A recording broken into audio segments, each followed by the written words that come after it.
Halo semuanya, kami dari kelompok 1 FTA. Hari ini kita sedang di acara Jogis dengan kegiatan Joget Mataram. Perkenalkan, nama saya Danendra. Saya Stefani. Saya Sinta. Selamat menyaksikan video kita. Halo teman-teman, perkenalkan kami dari kelompok 1. Di video ini kami akan menceritakan salah satu budaya Yogyakarta, yaitu budaya Joget Mataram yang telah kami pelajari pada saat Jogja Istimewa tanggal 30 November 2024. Kami mempelajari budaya ini di Siswa Umum Bukso, salah satu tempat bersejarah milik Keraton Yogyakarta yang sampai saat ini masih tetap digunakan sebagai tempat pendidikan hari non-formal bagi orang-orang yang ingin mempelajari budaya-budaya Yogyakarta. Joget Mataram ini diajari oleh orang-orang hebat yang sudah berpengalaman dalam mengajari tarian budaya Yogyakarta. Salah satunya yaitu Dr. Promo. Hai, kita mau menari. Joget Mataram merupakan salah satu tari yang berasal dari kota Yogyakarta. Landasan sikap dan gerak tari dari Joget Mataram didasarkan pada 4 orientasi, yaitu Sawiji, Greget, Sengguh, dan Oramingkuh. Keempat prinsip dasar tersebut biasa dikenal sebagai Kawruh Joget Mataram yang selanjutnya menjadi sebuah pendidikan rasa bagi para penari. Nah, Sawiji itu artinya konsentrasi yang total tanpa menimbulkan ketegangan jiwa. Greget dimaknai dengan semangat yang menjiwai, sedangkan Sengguh adalah sikap percaya diri tanpa mengarah pada kesombongan, dan yang terakhir adalah Oramingkuh yang berarti tidak menyerah dan takut menghadapi kesulitan. Falsafah Joget Mataram apabila diterapkan dalam seni tari akan memberikan keseimbangan lahir dan batin. Nah, itu dia penjelasan singkat dari Joget Mataram. Selanjutnya ikuti terus cerita kami ya. Kita habis nari, terus kita mau istirahat, mas makan snack dulu sambil lanjut nari lagi. Siapa? Danendra sama Putra di sana. Kita lagi nari, belum selesai.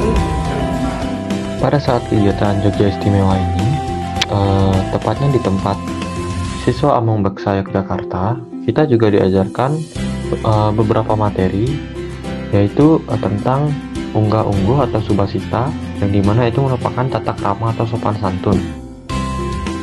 Dalam materi tersebut, tata krama atau subasita dalam Jawa terdiri atas 9 macam. Yang pertama ada subasita Jawa 1, mengantuk dan menguap. Ada perilaku jari dan tangan, buang angin dan buang hajat, yang keluar dari mulut, marah, bicara, menjaga panca indera, merokok, dan makan. Nah, untuk subasita Jawa yang pertama, mengantuk dan menguap, seperti misalnya kalau kita sedang menerima tamu, baik di rumah maupun di kantor, jangan sekali-sekali menguap, karena hal ini sama saja seperti mengusir secara halus. Lalu untuk perilaku jari dan tangan, seperti misalnya di depan umum tuh sebaiknya kita tidak boleh garuk-garuk, tidak boleh ucek-ucek, tidak boleh mengorek lubang telinga, dan tidak boleh mengupil. Lalu ada subasita buang angin atau buang hajat. Misalnya kalau kita terpaksa buang angin, apalagi keluar bunyi, kita harus cepat-cepat mohon maaf pada teman-teman di dekat kita, dan kita tidak boleh hanya diam-diam saja. Lalu subasita yang keempat, yang keluar dari mulut. Misalnya bila kita bersin atau batuk, sebaiknya kita menoleh ke samping kiri atau kanan yang tidak ada orang, dan mulut kita lindungi dengan telapak tangan kita. Bila keluar ingus, bersihkan dengan sapu tangan atau tisu. Menurut saya materi subasita ini sangat penting karena kita diajarkan untuk bagaimana cara kita bertata krama dan bersopan santun dengan baik.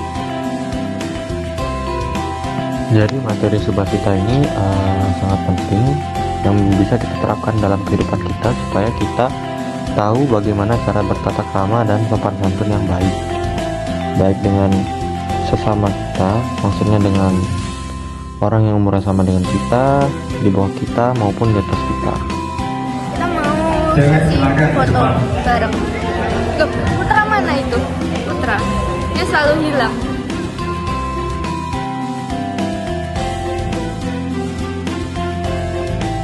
Oke teman-teman, terima kasih buat yang udah ngikutin cerita kami hari ini. Yogyakarta selalu istimewa.